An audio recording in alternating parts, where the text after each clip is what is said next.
안녕하세요. 가이즈입니다. 오늘은 마음 알고리즘에서 벗어나는 방법에 대한 이야기를 해볼 거예요. 어떻게 보면 이 이야기를 하기 위해서 앞서서 생각이란 무엇인가, 감정이란 무엇인가, 마음이란 무엇인가, 그리고 마음 알고리즘이란 무엇인가에 대한 이야기를 했다고 보시면 좋을 것 같습니다. 그래서 오늘은 정리하는 차원도 있지만 우리가 마음에 대해서 이제 어떤 것인지 이해를 하고 마음이 알고리즘이 있구나, 만약에 그런 것을 정확하게 알 수 있다면, 정확하게 인식을 하고 지적인 차원에서 이해를 한다면, 그렇다면 훈련을 통해서 마음 알고리즘에서도 벗어날 수 있다라고 보는 게 굉장히 논리적으로 타당하잖아요. 그리고 실질적으로 마음 알고리즘을 발견하고 이것을 벗어나는 방법을 이제 발견하는 것은 제가 아니고 이제 어떻게 보면 고대 선조들일 수도 있고 부처님이라든가 뭐 예수님이라든가 등등의 어떤 그 선구적인 이제 분들이 이미 다 발견한 부분에 대해서 저는 그저 이제 공부를 하다 보니 조금 더 명료하게 한국어로 표현할 수 있는 방법이 있지 않을까라는 관점에서 고민을 많이 했고, 어떻게 보면 빨리어라든가 영어라든가 이런 거를 사용하지 않고 그냥 한국어 그 자체가 갖고 있는 간명함, 이것으로 표현을 했다라고 봐주시면 좋을 것 같고요. 어쨌든 오늘은 마음 알고리즘에서 벗어나는 방법, 마음 알고리즘에서 벗어나기라는 주제로 여러분들께 이야기를 해볼게요. 마음 알고리즘은 저번 시간에 말씀드렸던 것처럼 인지, 판별, 감각, 반응, 이렇게 굉장히 빠른 속도로 전개가 됩니다. 어떤 것을 인식을 하고 순수하게 인식을 하면 그 인식된 것을 가지고 바로 판별작용이 일어나요. 이것은 무엇이다 라는 구별의 작용이 일어나고, 그리고 그것에 의해서 바로 이것에 대한 가치 판단, 좋다 혹은 싫다 라는 이제 가치 판단이 일어나자마자 바로 몸에서는 유쾌하거나 불쾌한 감각이 일어납니다. 그리고 이 감각이 일어난 후에는 그 감각 때문에 무의식적으로 더 느끼고 싶다거나 이제 더 느끼고 싶지 않다는 이제 무의식적인 반응이 일어나게 되는데요. 이게 너무 순식간에 일어나기 때문에 어떻게 뭐 막을 방법이 없는 거예요. 그런데 가만히 살펴보니까 이 고리, 어떻게 보면 하나의 고리잖아요. 그러니까 인식하고 판별하고 감각이 일어나고 바로 반응이 일어나는 무의식적인 이 순환의 고리를 끊어낼 수 있는 방법이 있다는 것을 발견을 했어요. 그게 무엇이냐면 바로 오늘 이야기할 가장 중요한 핵심인 감각입니다. 감각. 그러니까 아까도 말씀드렸지만 인식하자마자 판별작용이 일어나서 유쾌하거나 불쾌한 감각이 일어나는데, 이 감각에 아주 중요한 특징이 있다는 것을 발견했어요. 그것이 무엇이냐면 감각은 변화한다. 감각은 계속 고정되어 있는 것이 아니라 변화하는 특징이 있다. 그게 감각이 무상하다는 이야기입니다. 그럼 감각이 무상하다는 것을 정말로 경험적인 차원에서 체득을 한다면 반응하지 않겠죠. 왜냐하면 어차피 사라질 것에 사라지는 그 감각 때문에 무의식적으로 반응할 필요성이 사라지는 거예요. 자, 그러면 이 이야기를 제가 조금 더 쉽고 간명하게 이렇게 화이트보드에 써서 한번 표현을 해볼게요. 일단 인식작용이 일어납니다. 인식. 그렇죠? 그리고 인식작용, 순수한 인식이 일어나자마자 바로 판별작용이 일어나고, 판별. 그리고 바로 몸에서는 유쾌하거나 불쾌한 감각이 일어납니다. 그리고 바로 무의식적인 반응을 하게 되는데요. 습관적인 반응, 무의식적인 반응이 일어나는데, 여기서 감각이라는 것이 변화하는 특징이 있다. 변화하는 특징을 가지고 있다. 그래서 무상하다. 무상의 특징이 있어요. 무상. 항상 하지 않는다는 얘기예요. 그냥 변화한다는 얘기예요. 감각이라는 게 변화하고 있다라는 것을 뜻하는데, 예를 들어서 설명을 해볼게요.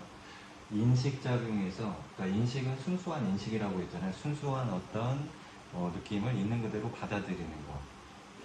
예를 들어서 캠핑을 갔다라고 가정을 해봅시다. 캠핑을 가서 이제 가족들이랑 잘 놀고 있었어요. 그러면서 이제 모닥불도 피고 라면도 먹고 뭐 그러고 있는데 갑자기 뭔가 인식이 됐어요. 그래서 뭔가 이렇게 손을 딱 보니까 여기 모기가 이렇게 물고 있는 거예요.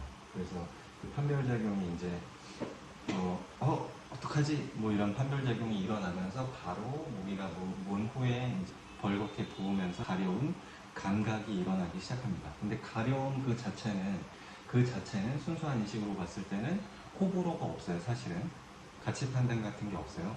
그러면 그 다음에 바로 감각인 가려운 감각, 어쨌든 그런 감각이 일어나는데 얘를 그냥 가만히 관찰해 보면 지잉 하다가 실제로 사라져요.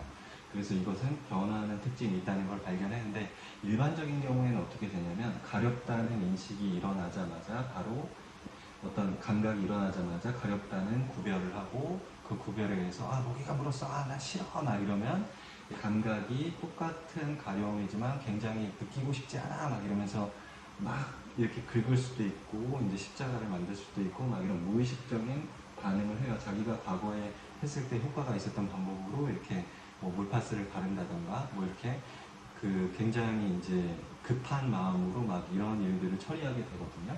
이건 단순히 모기에 물렸던 그런 사례고요. 그 다음 예시를 한번 들어볼게요.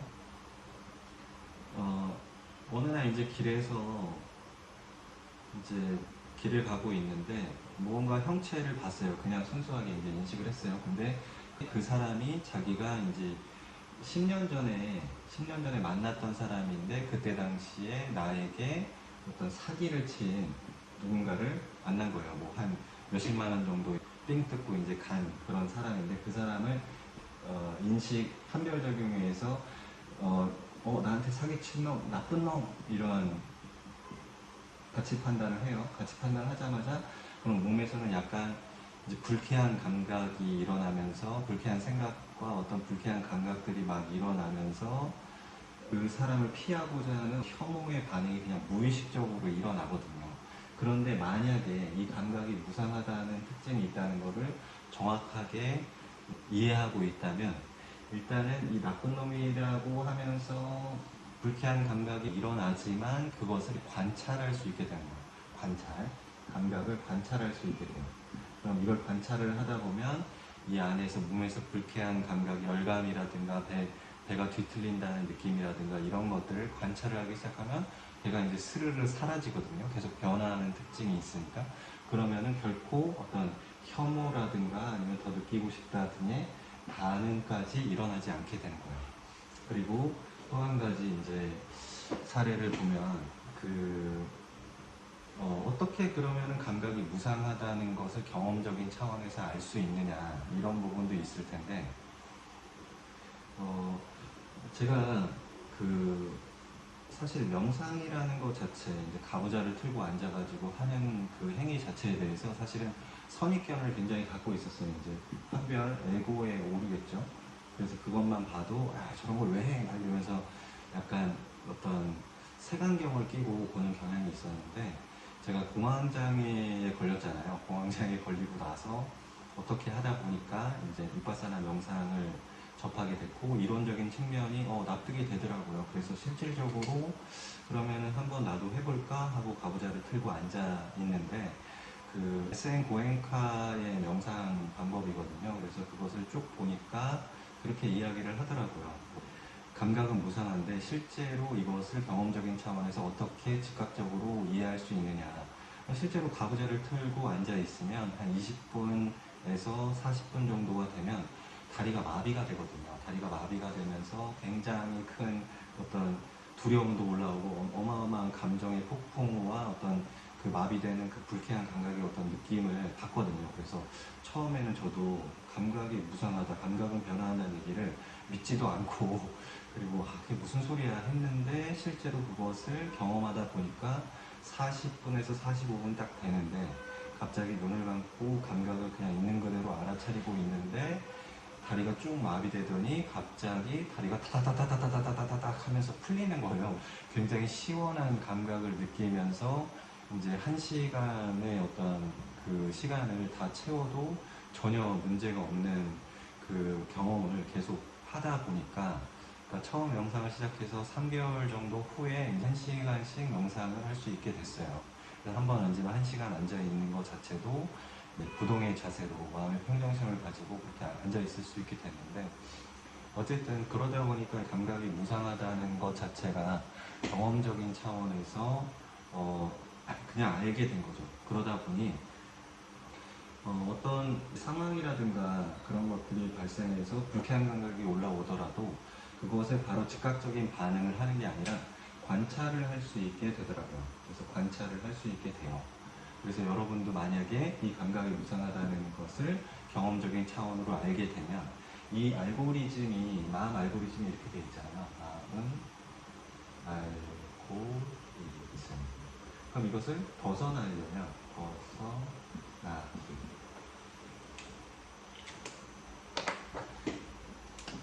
인식, 판별, 감각, 반응, 무의식적인 반응, 습관적 반응, 이렇게 수레바퀴가 마치 돌고 있는 것 같죠? 이런 식으로 계속 순환해요. 인식, 판별, 감각, 반응, 그 반응에 의해서 다시 인식, 판별, 감각, 반응, 그 반응에 의해서 다시 또 다른 인식, 판별, 감각, 반응, 이런 식으로 계속 돌거든요. 그래서 이쪽 방향으로 수레바퀴가 돌고 있었다면, 이제 감각이 무상하다는 걸 알고 나면 더 이상 반응으로 가는 게 아니라, 감각은 무상하기 때문에 평정심을 갖고 관찰할 수 있어요. 평정심, 관찰, 이게 가능해져요.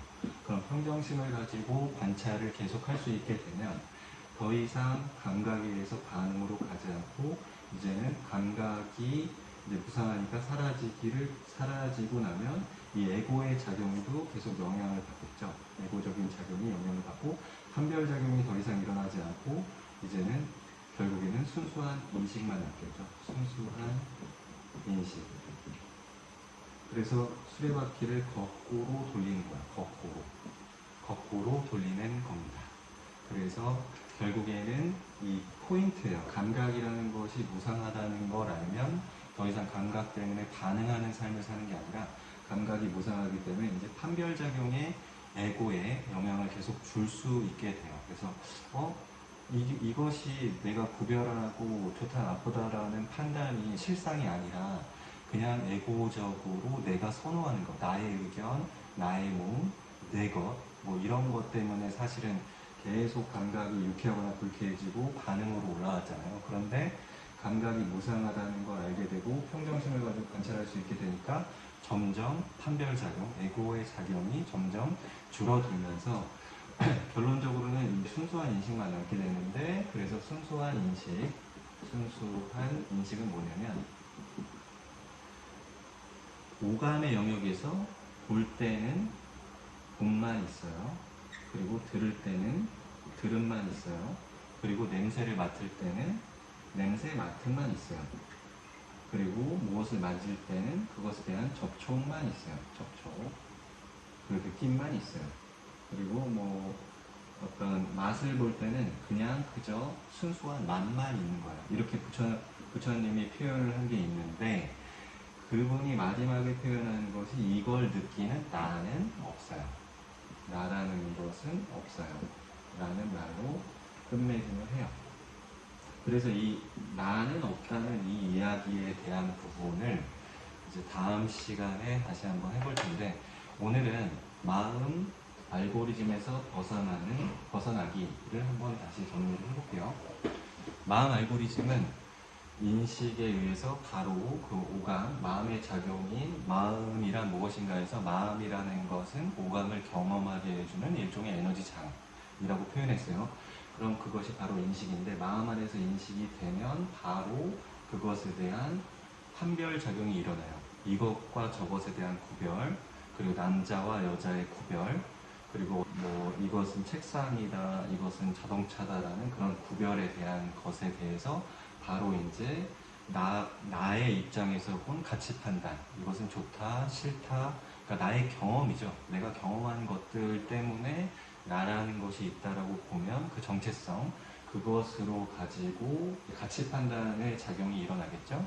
그리고 나서 그 가치 판단에 의해서 좋다라고 가치 판단을 내리면 유쾌한 감각이 일어나고, 싫다라고 가치 판단을 내리면 불쾌한 감각이 일어나고, 그 감각에 의해서 무의식적으로 반응하는 삶을 살게 되는 것인데, 우리가 감각이라는 것이 그냥 변하고 있다는 특성이 있다는 것을 관찰을 통해서 알게 되면 더 이상 반응을 하는 것이 아니라 평정심을 가지고 있는 그대로 관찰을 하게 되고, 그 관찰하고 관찰하는 걸 통해서 그러면 이러한 구별과 가치 판단은 그저 어떤 정체성에 의해서, 나라는 어떤 착각에 의해서 일어난 것이니 결국에는 순수한 인식만 남게 되겠구나 라는, 이론적으로 이렇게 마음 알고리즘을 벗어나는 방법에 대해서, 마음 알고리즘에서 벗어날 수 있다라는 이론적인 어떤 확신을 가질 수가 있어요.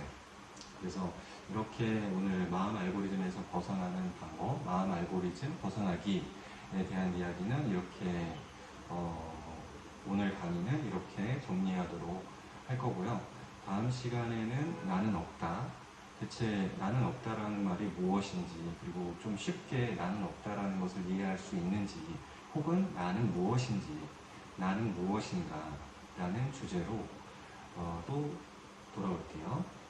오늘 강의를 들어주셔서 감사드립니다. 더 자세한 내용은 제가 쓴 더 웨이라는 책에 마음 알고리즘 벗어나기 챕터에 더 자세하게 쓰여져 있으니 참고하시면 좋을 것 같습니다. 그럼 다음 시간에 봬요. 감사합니다.